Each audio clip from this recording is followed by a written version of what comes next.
Greetings! Remember the steering part of the Jeep? It's different now.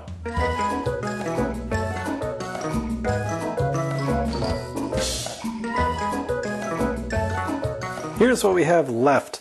It's a little bit wiggly, so the plan here is to design and make a sheet metal thing to go over this, wrap around, add a little bit of rigidity. Doesn't have a whole lot of flex in this direction, but not ideal. I don't think that'll be a big issue though, because here's the actual steering apparatus. This is connected to the steering wheel. It moves this left and right. See, they move. And this is actually quite tough. This is like 3/16 inch steel plate, a couple of them.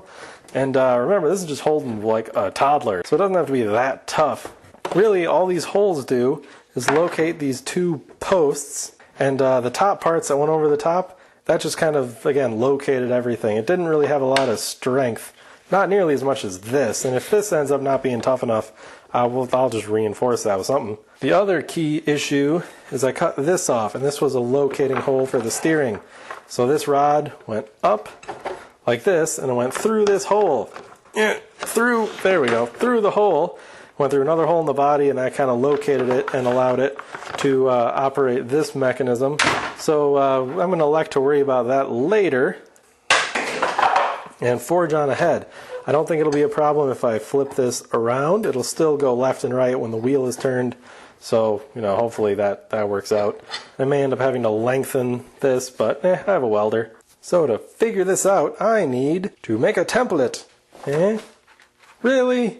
It's not long enough? Stupid, inadequately long paper. I'll show you not to have me buy the wrong size paper. There we go. I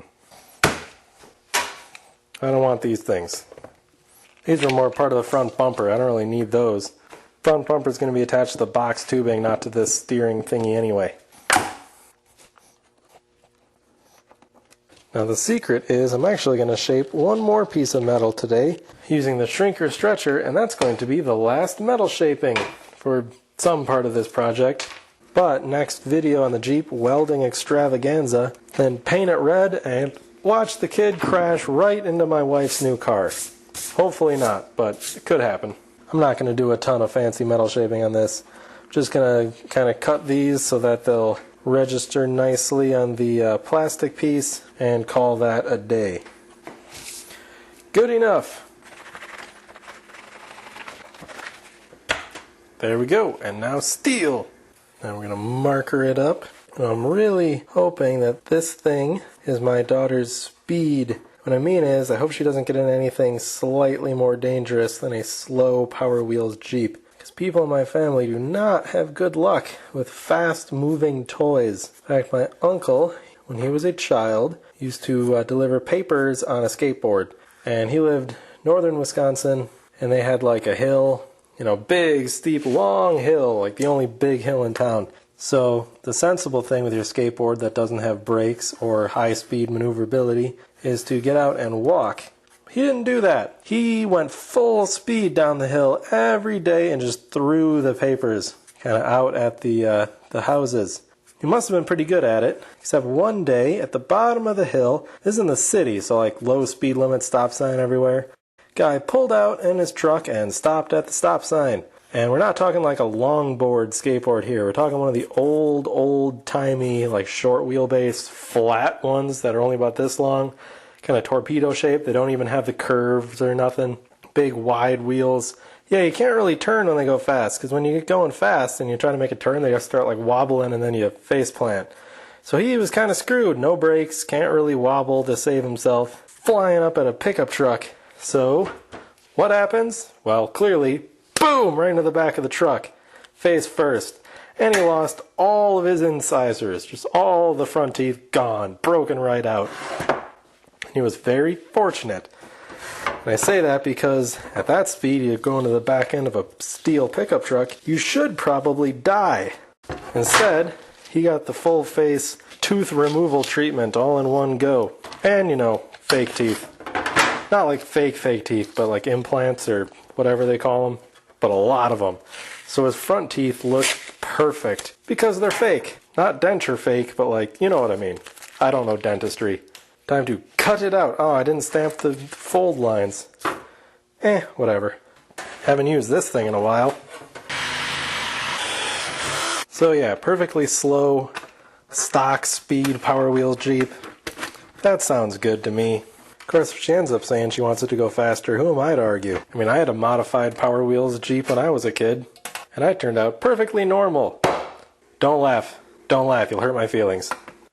Much cutting later. Alright, so I got all these little tabs to fold over, and I can't just do them in the vise like I used to do those other ones, because they're all intersecting. So I got a new plan, and it involves the vise.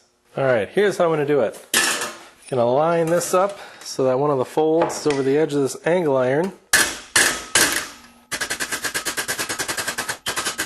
I'm going to bend it over gently. Not a sharp crease. Don't really need a sharp crease, but doing it gently. I'm going to do a test fit. Yep, it's sort of fitting.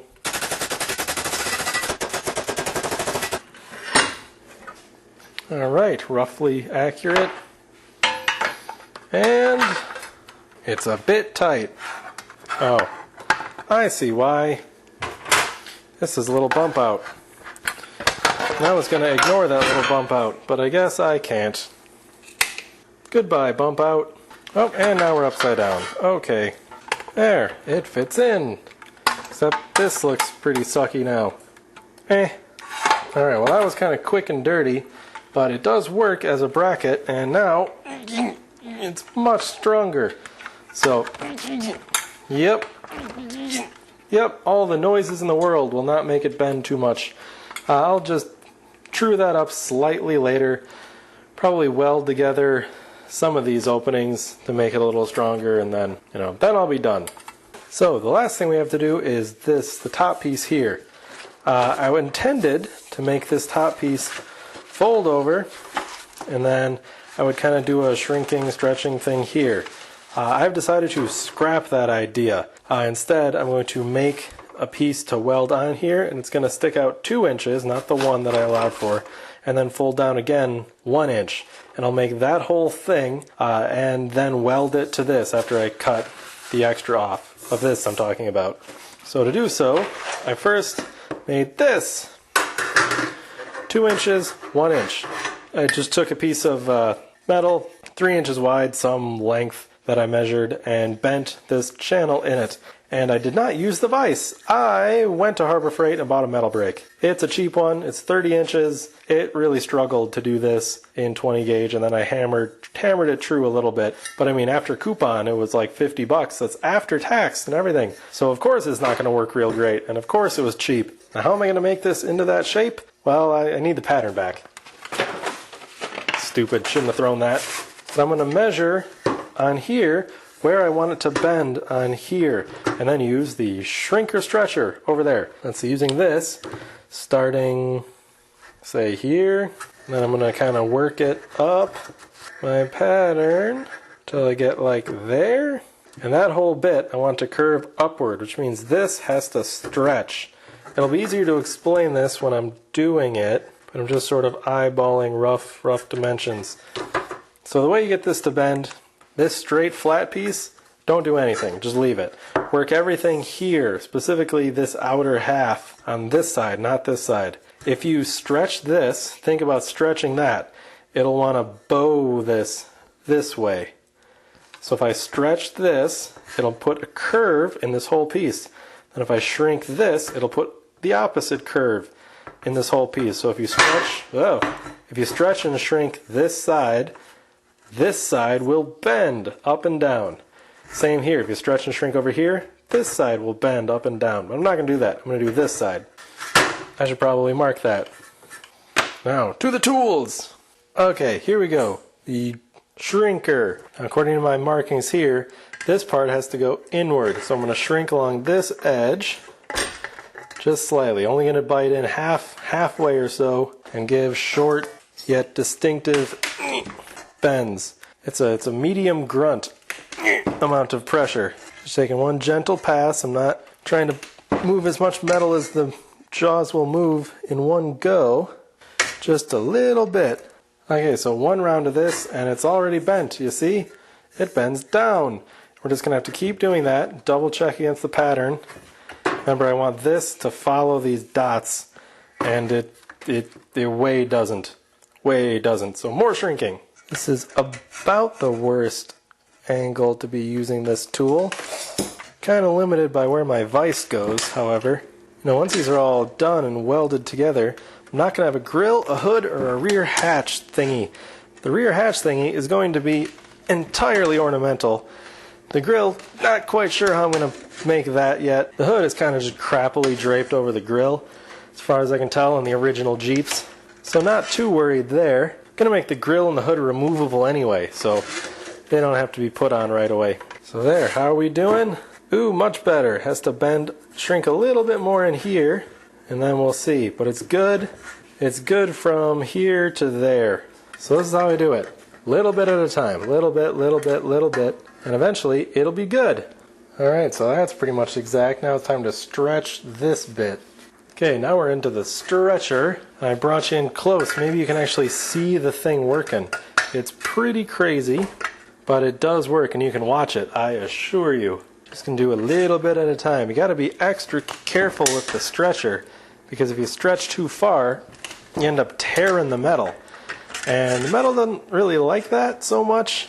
I'm also not 100% sure on how you fix that. But in my test pieces, it definitely does happen.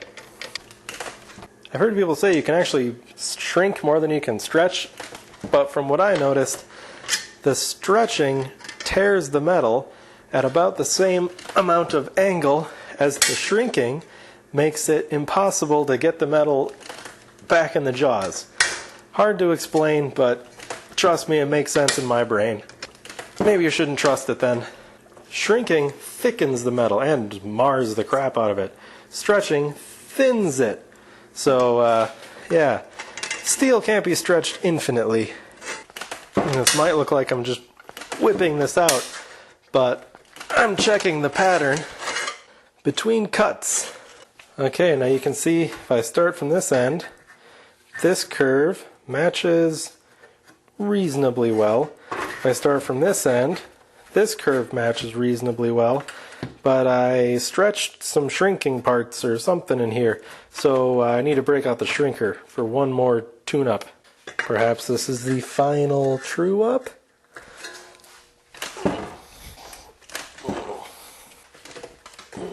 Yep, starting to collapse the metal just a little bit. In that case, it better be close enough to perfect, because I'm not going to be able to move that anymore. Need to shrink a little bit here. I'm feeling lucky. And yeah, that's pretty good. I'll call that good enough. Now it's bent. Hooray! I just need another one.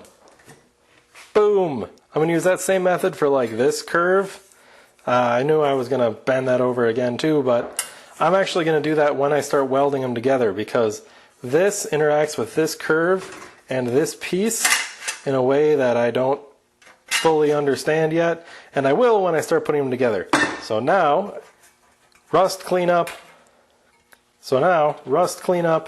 And then next time, welding. I'm not going to do this. I'm not going to sand everything on camera, but next time we're welding it all together, and it will be a steel Jeep. I could leave it all bare metal and rusty, Mad Max style, or I can spray paint it red. Probably going to paint it red, because I don't want my kid getting tetanus, at least not this young, and I definitely don't want it to be my fault. So there you go.